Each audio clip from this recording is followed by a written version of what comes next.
सभी का PPR tutorial के इस यूट्यूब चैनल पर। आज की क्लास में मैं शिवानी आपका वेलकम करती हूँ और आज की क्लास बहुत महत्वपूर्ण होने वाली है, तो क्लास को शुरू से अंत तक जरूर देखिएगा अपनी तैयारी को और बेहतरीन करने के लिए। तो चलिए इस क्लास को शुरू करते हैं।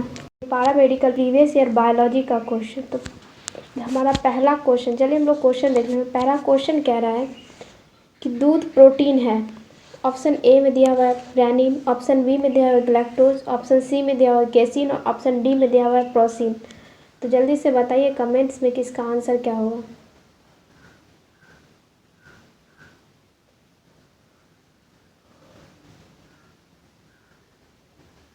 चलिए हम लोग इसका आंसर देख लेते हैं। क्वेश्चन हमारा कह रहा है कि दूध प्रोटीन है। दूध जो है उसमें जो है कैसीन प्रोटीन पाया जाता है और दूध का जो वाइट कलर होता है, सफ़ेद रंग, वो कैसीन प्रोटीन के कारण ही होता है। तो हमारा ऑप्शन जो हो जाएगा ऑप्शन सी, कैसीन। चलिए हम लोग नेक्स्ट क्वेश्चन देख लेते हैं। नेक्स्ट क्वेश्चन हमारा कह रहा है मानव में कितनी कशेरुकाएँ होती है। ऑप्शन ए में दिया हुआ 31, ऑप्शन बी में दिया हुआ 32, ऑप्शन सी में दिया हुआ 33 और ऑप्शन डी में दिया हुआ 34। तो चलिए बताइए इसका आंसर क्या होगा।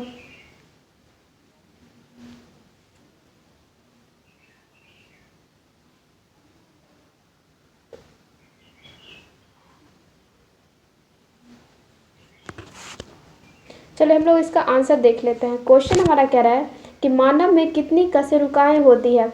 तो मानव में जो है 33 कशेरुकाएँ होती है। चलिए देख लेते हैं कि कौन कौन सा है ये 33 कशेरुकाएँ। सबसे पहला जो है ग्रीवा, जिसे इंग्लिश में सर्वाइकल कहा जाता है, ये 7 है। उसके बाद जो है वक्ष, ये 12 है। उसके बाद है सैक्रल जो होता है वो 5 होता है। उसके बाद जो है लंबर जो होता है, लंबर, ये भी 5 होता है। और एक और है पुच्छर, जिसे कॉक्सियल बोन कहा जाता है इंग्लिश में, इसकी संख्या चाहिए। टोटल मिला के जो है 33 वर्टिब्री पाई जाती है ह्यूमन में। चलिए हम लोग नेक्स्ट क्वेश्चन देखते हैं। नेक्स्ट क्वेश्चन हमारा कह रहा है थायरॉक्सिन स्रावित होता है। ऑप्शन ए में दिया है थायराइड से, ऑप्शन बी में दिया है वृषण से, ऑप्शन सी में दिया है अधिवृक्क से और ऑप्शन डी में दिया है पुरुष ग्रंथि से। तो जल्दी से बताइए कमेंट्स में कि इसका आंसर क्या होगा। क्वेश्चन पढ़ के जल्दी जल्दी बताइए कि इसका आंसर क्या होगा।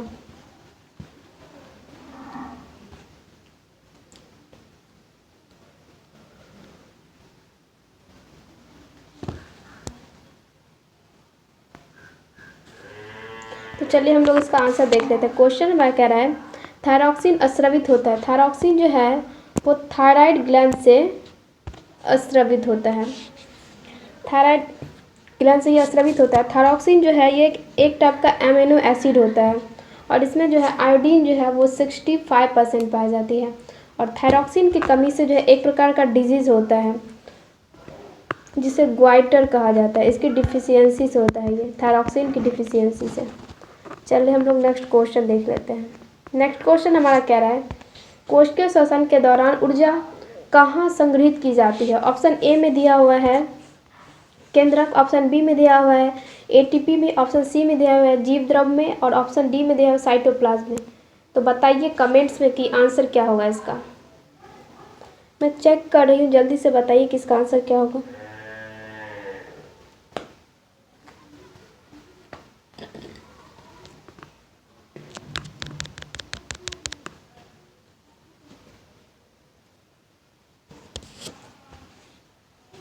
चलिए हम लोग इसका आंसर देख लेते हैं। क्वेश्चन हमारा कह रहा है कोशिकीय श्वसन के दौरान जो है ऊर्जा कहाँ संग्रहित की जाती है। तो ये जो है एटीपी के अंदर संग्रहित होता है। जब सेलुलर रिस्पायरेशन होता है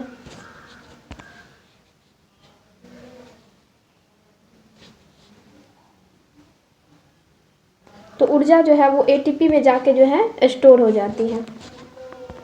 इसका आंसर हो जाएगा एटीपी। चलिए हम लोग नेक्स्ट क्वेश्चन देख लेते हैं। नेक्स्ट क्वेश्चन हमारा कह रहा है वायुमंडल की O2 बनी है। ऑप्शन ए में दिया हुआ है सूक्ष्मजीव क्रियाओं से, ऑप्शन बी में दिया हुआ है जल अपघटन से, ऑप्शन सी में दिया हुआ है हरे पौधे द्वारा प्रकाश संश्लेषण से, और ऑप्शन डी में दिया है जीव के उपापचय क्रिया से। तो चलिए जल्दी से बताइए कि इसका आंसर क्या होगा।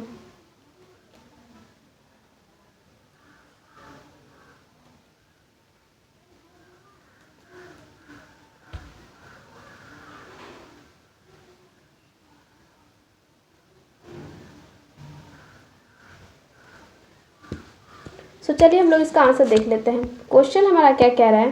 क्वेश्चन हमारा है वायुमंडल की O2 जो है बनी होती है, वायुमंडल की O2 जो है वो पौधे में जो है फोटोसिंथेसिस की क्रिया जब होती है तब वायुमंडलीय O2 बनता है। चलिए हम लोग देख लेते हैं इसका रिएक्शन कि कैसे ये बनता है। 6CO2 12H2O, presence of sunlight, ये बनाता है C6H12O6 plus 6 mole of water और 6O2। यही जो है हमारा वायुमंडलीय O2 बनाता है। यही साइड प्रोडक्ट के रूप में जो निकलता है वही इसका आंसर हो जाएगा। हरे पौधे में जो फोटोसिंथेसिस की क्रिया होती है उसके द्वारा ही O2 बनता है। चलिए हम लोग नेक्स्ट क्वेश्चन देखें। नेक्स्ट क्वेश्चन हमारा क्या रहा है, ऑर्थोपोडा का जंतु कौन सा है। ऑप्शन ए में दिया हुआ है जोंक, ऑप्शन बी में दिया हुआ है नेडिस, ऑप्शन सी में दिया हुआ है दीमक और ऑप्शन डी में दिया हुआ है ऑक्टोपस। तो चलिए जल्दी से बताइए कमेंट्स में कि इसका आंसर क्या होगा।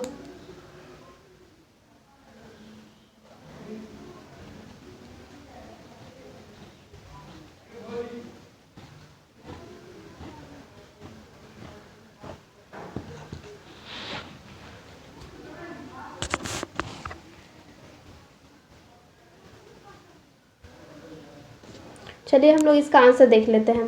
क्वेश्चन हमारा कह रहा है ऑर्थोपोडा का जंतु जो है वो कौन सा है। ऑर्थोपोडा संघ में जो है वो दीमक आता है। दीमक जो है ऑर्थोपोडा संघ का जंतु है। चलिए हम लोग नेक्स्ट क्वेश्चन देखते हैं। नेक्स्ट क्वेश्चन हमारा क्या कह रहा है।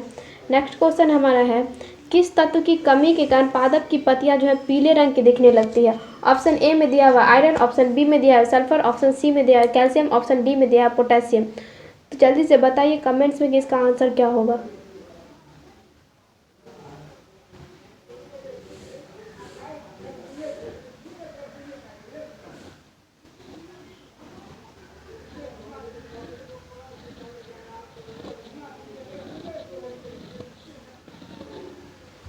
चलिए हम लोग इसका आंसर देख लेते हैं। क्वेश्चन हमारा क्या कह रहा है। क्वेश्चन है कि किस तत्व की कमी के कारण जो है वो पौधे की जो पत्तियां होती है वो पीली रंग के दिखने लगती है। तो ये पौधे में जो पत्तियां पीली रंग की दिखे वो पोटेशियम की कमी के कारण होता है। पोटेशियम जो है पौधे का एक मुख्य पोषक तत्व है और पोटेशियम जो है इसका अवशोषण जो है पोटेशियम आयन के रूप में करता है। पौधा जो है इसका अवशोषण पोटेशियम आयन के रूप में करता है और इसी की कमी से जो है पौधे की पत्तियां जो है वो उसका किनारा जो है वो झुलस जाता है और पीले रंग का हो जाता है। तो हमारा ऑप्शन हो जाएगा पोटेशियम। चलिए हम लोग नेक्स्ट क्वेश्चन देखें। नेक्स्ट क्वेश्चन हमारा है मरुस्थलीय पादप अधिकतर होते हैं रस। ऑप्शन ए में दिया हुआ है रसदार, ऑप्शन बी में दिया हुआ है शाकीय, ऑप्शन सी में दिया हुआ है विषपर्णी और ऑप्शन डी में दिया हुआ है अधिपादप। तो चलिए जल्दी से बताइए कमेंट्स में कि इसका आंसर क्या होगा। पढ़ के क्वेश्चन बताइए जल्दी। क्वेश्चन पढ़िए अच्छे से और आंसर बताइए क्या होगा।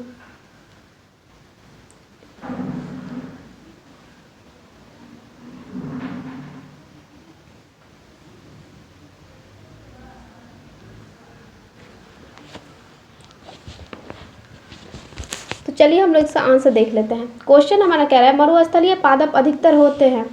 मरुस्थलीय पादप जो है अधिकतर रसदार होते हैं क्योंकि ये जो है ऐसे क्षेत्र में पाया जाता है जहाँ पानी की कमी होती है। मरुस्थलीय क्षेत्र में पाया जाता है तो ये अपने अंदर जो है जल को जो है स्टोर करके रखता है जिसके कारण जो है ये रसदार होती है मरुस्थलीय पादप।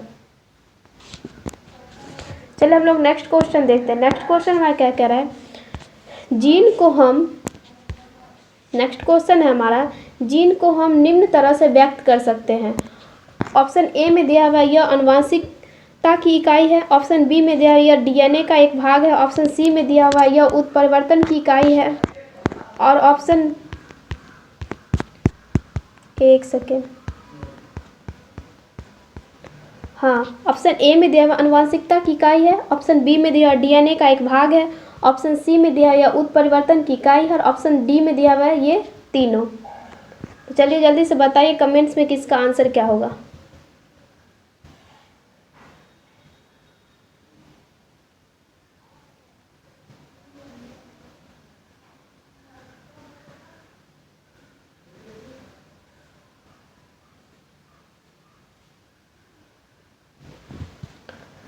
तो चलिए हम लोग इसका आंसर देख लेते हैं। क्वेश्चन पहले देख लेते हैं कि क्वेश्चन हमारा है कि जीन को हम निम्न तरह से व्यक्त कर सकते हैं। जीन जो होता है यह एक डीएनए का ही भाग होता है और यह जो है आनुवंशिकता और उत्परिवर्तन मतलब म्यूटेशन के लिए भी रिस्पॉन्सिबल होता है। चलिए हम लोग नेक्स्ट क्वेश्चन देख लेते हैं। नेक्स्ट क्वेश्चन हमारा क्या कह रहा है। नेक्स्ट क्वेश्चन है हमारा, मानव नेत्र की शलाका प्रकार की जो है वो प्रकाशग्राही कोशिका में पाए जाने वाला बैंगनी लाल वर्णक जो है रोडोप्सिन एक व्युत्पन्न है। ऑप्शन ए में दिया है विटामिन सी का, ऑप्शन बी में दिया हुआ है विटामिन डी का, ऑप्शन सी में दिया हुआ है विटामिन के का और ऑप्शन डी में दिया हुआ है विटामिन ए का। तो जल्दी से पढ़िए क्वेश्चन और जल्दी से कमेंट्स में आंसर बताइए।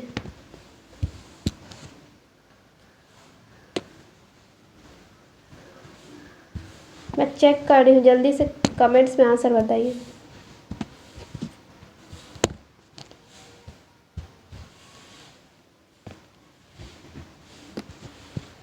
तो चलिए हम लोग देख लेते हैं आंसर। क्वेश्चन हमारा कि मानव नेत्र की शलाका प्रकार की जो प्रकाशग्राही कोशिका पाए जाने वाली जो है वो बैंगनी लाल वर्णक है और रेडोप्सिन एक व्युत्पन्न है। किसका व्युत्पन्न है? ये जो है विटामिन ए का व्युत्पन्न है। मानव के रेटिना में जो है दो प्रकार का फोटो रिसेप्टर सेल पाया जाता है। दो प्रकार की जो है फोटो रिसेप्टर सेल पाया जाता है। एक होता है कोन सेल और एक होता है रॉड सेल। कोन सेल जो होता है ये कलर के लिए रिस्पॉन्सिबल होता है और ये कोई कलर के लिए रिस्पॉन्सिबल नहीं होता, ये डिम लाइट में जो है एक्टिव होता है रॉड सेल। चलिए हम लोग नेक्स्ट क्वेश्चन देख लेते हैं। नेक्स्ट क्वेश्चन हमारा कह रहा है, चलिए नेक्स्ट क्वेश्चन देखते हैं। नेक्स्ट क्वेश्चन हमारा कह रहा है पेनिसिलिन निम्न में से किससे प्राप्त होता है? ऑप्शन ए में दिया हुआ है जीवाणु से, ऑप्शन बी में दिया है विषाणु से, ऑप्शन सी में दिया हुआ है कवक से, ऑप्शन डी में दिया हुआ है शैवाल से। तो चलिए जल्दी से बताइए कमेंट्स में किसका आंसर क्या होगा।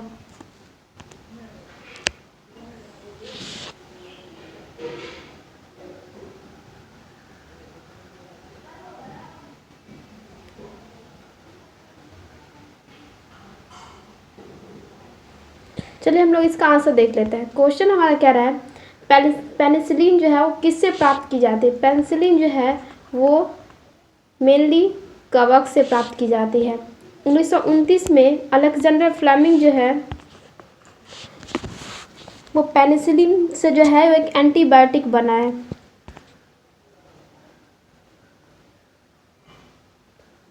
पेनिसिलिन नोटेटम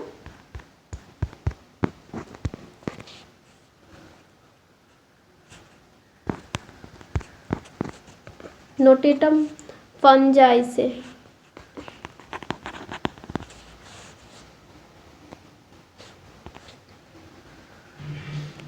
इसका जो आंसर हो जाए वो कवक हो जाएगा। चलिए हम लोग नेक्स्ट क्वेश्चन देखते हैं। नेक्स्ट क्वेश्चन हमारा कह रहा है डीडीटी को पेस्टिसाइड की तरह उपयोग में नहीं लिया जा सकता क्योंकि ऑप्शन ए में दिया हुआ है यह अन्य पेस्टिसाइड से बहुत कम प्रभावी होता है, यह इसकी उत्पादन जो है अधिक होती है। ऑप्शन सी में दिया जीवों के इसके प्रति जो है तुरंत प्रतिरोध उत्पन्न हो जाती है। ऑप्शन डी में दिया हुआ यह आसानी से विघटित नहीं होता है। तो इसका आंसर जो आप लोग हैं वो कमेंट में दीजिएगा, फिर इसका जवाब हम देंगे, ठीक है। चलिए नेक्स्ट क्वेश्चन देखते हैं। नेक्स्ट क्वेश्चन हमारा क्या रहा है, ताप नियंत्रण केंद्र किस भाग में स्थित होता है? ऑप्शन ए में दिया हुआ है मेरुरज्जु में, ऑप्शन बी में दिया हुआ है सेरिबेलम में, ऑप्शन सी में दिया है पीयूष संधि में और ऑप्शन डी में दिया हुआ है हाइपोथैलेमस में। तो चलिए जल्दी से बताइए कमेंट्स में किसका आंसर क्या होगा।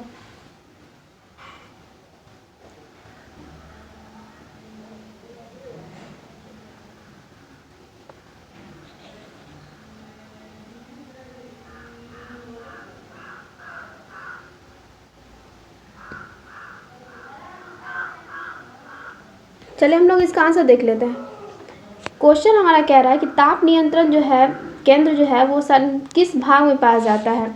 तो ये जो है ताप नियंत्रण जो हमारे शरीर में जनरली जो है वो हाइपोथैलेमस से होता है। मानव मस्तिष्क का जो है अग्र मस्तिष्क जो है वो थैलेमस और हाइपोथैलेमस दोनों से मिलकर बना है। और हाइपोथैलेमस का जो काम होता है जनरली वो टेम्परेचर को मतलब ताप को जो है वो नियंत्रित करना ही होता है। और थैलेमस का जो काम होता है जैसे ठंडा गर्म, टच, पेन, इमोशंस, इस सब को कंट्रोल करना। चलिए हम लोग नेक्स्ट क्वेश्चन देख लेते हैं। नेक्स्ट क्वेश्चन हमारा कह रहा है हरे पौधे अपना भोजन जो है स्वयं बनाते हैं। खरगोश घास पर निर्भर रहता है। चील कभी कभी खरगोश को खाता है, अन्यथा अन्य शाकाहारी प्राणियों पर निर्भर होती है। उपभोक्ता और द्वितीय उपभोक्ता के संबंध में जो है कौन सा क्रम सही है। तो ऑप्शन ए में दिया है घास चील को खाता, घास जो है वो चील खाता है और चील को खरगोश। ऑप्शन बी में दिया खरगोश जो है वो घास खाता है और घास को जो है चील। ऑप्शन सी में दिया हुआ है खरगोश जो है चील जो है वो खरगोश को खाता है और खरगोश को जो है घास। और ऑप्शन डी में दिया है घास जो है वो खरगोश खाता है और खरगोश को जो है चील। तो चलिए जल्दी से बताइए कमेंट्स में कि इसका आंसर क्या होगा।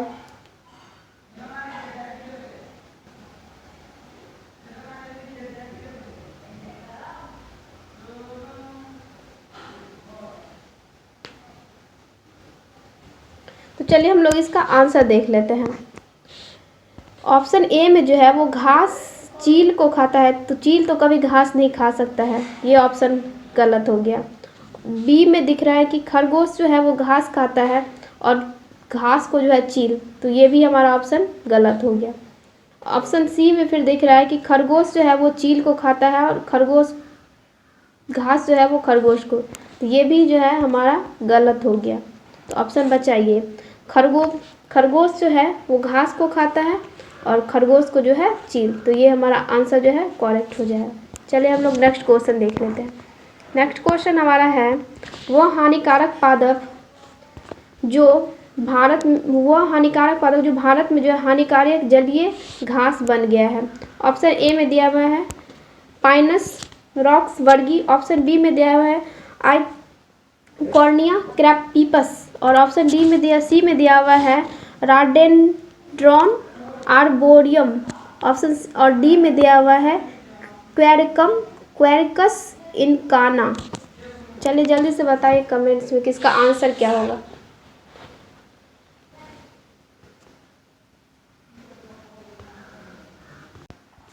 तो चलिए हम लोग इसका आंसर देख लेते हैं। क्वेश्चन हमारा है हानिकारक पौधा जो भारत में हानिकारक जलीय घास बन गया है।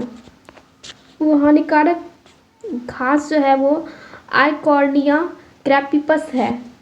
यह जो है इसका जो है ये हानिकारक घास इसलिए है क्योंकि यह जो है पानी में जो होता है ये ऑक्सीजन को खींचता है। और इसे जो है एक इसका दूसरा नाम एक और है, इसे बंगाल का आतंक भी कहा जाता है, आइकॉर्निक क्रैपिस को। तो इसका आंसर जो हो जाएगा आइकॉर्निया क्रैपिपस को। चलिए हम लोग नेक्स्ट क्वेश्चन देख लेते हैं। नेक्स्ट क्वेश्चन हमारा कह रहा है दूध के किण्वन के लिए उत्तरदायी जीवाणु है। ऑप्शन ए में दिया हुआ है लैक्टोबैसिलस। ऑप्शन बी में दिया है बैसिलस। ऑप्शन सी में दिया है विब्रियो। ऑप्शन डी में दिया है एजैक्टोबैक्टर। तो चलिए जल्दी से कमेंट्स में बताइए कि इसका आंसर क्या होगा।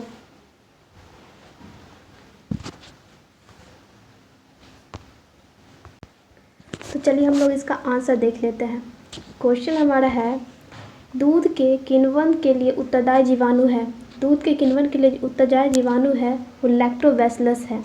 लैक्टोबैसिलस बैक्टीरिया जो है यह दूध का फर्मेंटेशन कर किण्वन करके जो है इसको दही में परिवर्तित कर देता है। तो इसका आंसर जो होगा लैक्टोबैसिलस।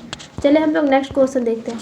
नेक्स्ट क्वेश्चन हमारा कह रहा है निम्न में से मनुष्य की आंत में पाया जाने वाला जीवाणु है। ऑप्शन ए में दिया है विब्रियो कोलेरा।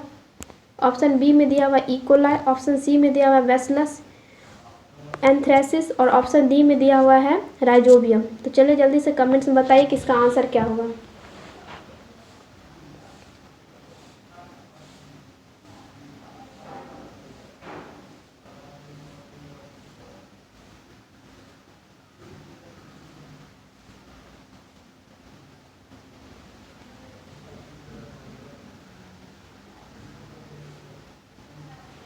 चलिए हम लोग इसका आंसर देख लेते हैं। क्वेश्चन हमारा है कि मनुष्य की आंत में जो पाया जाने वाला जीवाणु कौन सा है। मनुष्य की आंत में जो जीवाणु पाई जाती है वो इकोलाई है। ये मनुष्य के आंत में पाए जाने वाली जीवाणु है। चलिए हम लोग नेक्स्ट क्वेश्चन देख लेते हैं। नेक्स्ट क्वेश्चन हमारा है मधुमेह से पीड़ित व्यक्ति के मूत्र में शर्करा उत्सर्जन का कारण है, क्या कारण है। और चलिए ऑप्शन देखते हैं। ऑप्शन ए में दिया है इंसुलिन का अल्प श्रवण, ऑप्शन बी में दिया हुआ है एड्रेनलिन का ग्रंथि का अधिक श्रवण, ऑप्शन सी में दिया हुआ है थायराइड ग्रंथि की कम क्रियाशीलता, ऑप्शन डी में दिया हुआ है वैसोप्रेसिन का अधिक श्रवण। तो चलिए जल्दी से बताइए कमेंट्स में कि इसका आंसर क्या होगा।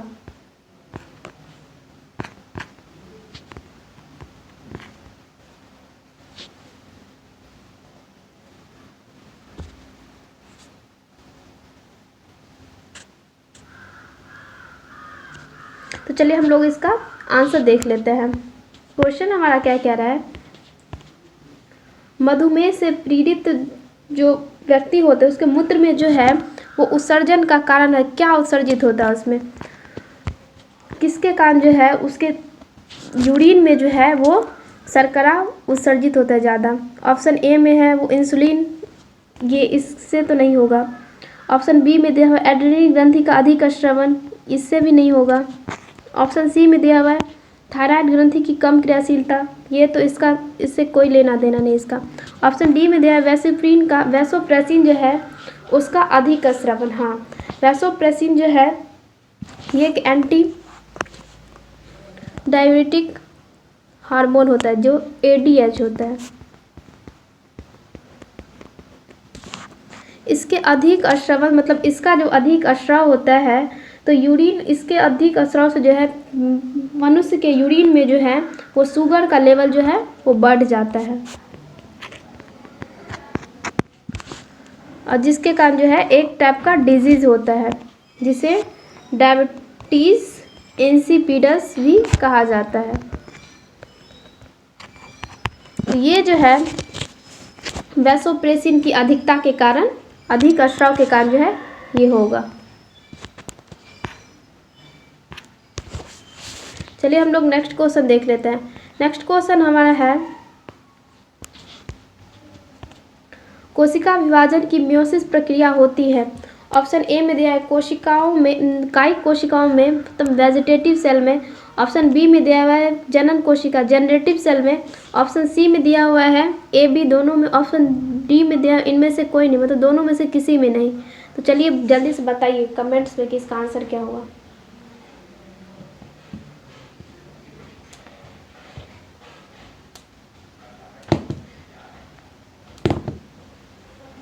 चलिए हम लोग इसका आंसर देख लेते हैं। क्वेश्चन हमारा है कोशिका विभाजन की मियोसिस प्रक्रिया जो है वो किसमें होती है।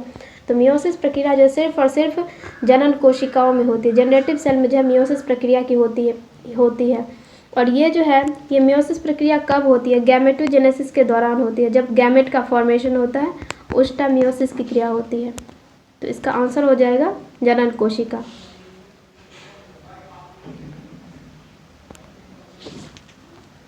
चलिए हम लोग नेक्स्ट क्वेश्चन देख लेते हैं। नेक्स्ट क्वेश्चन हमारा है एलिफेंटेसिस रोग का कारक निम्न से कौन सा प्राणी है।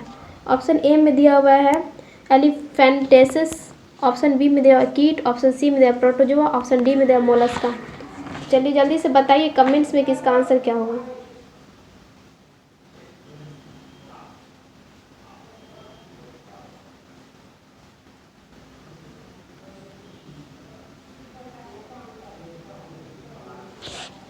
चलिए हम लोग इसका आंसर देख लेते हैं। क्वेश्चन हमारा है एलिफेंटेसिस रोग का कारक जो है फैक्टर कौन सा है। इसका फैक्टर जो है वो तो प्रोटोजोआ है, लेकिन ये किसके कारण होता है। ये जो है एक प्रोटोजोआ है बुचेरिया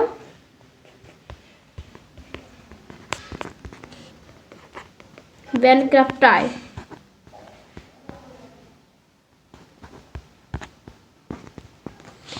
ये जो है बुचेरिया बैनक्रफ्टाई के कारण जो है ये होता है, और इसका फैक्टर जो है वो प्रोटोजोआ है। इसे जो है, इस बीमारी को जो है फ्लेरेसिस भी कहा जाता है। तो आज हम लोग अपना क्वेश्चन यही ख़त्म करते हैं, फिर नेक्स्ट टाइम मिलेंगे।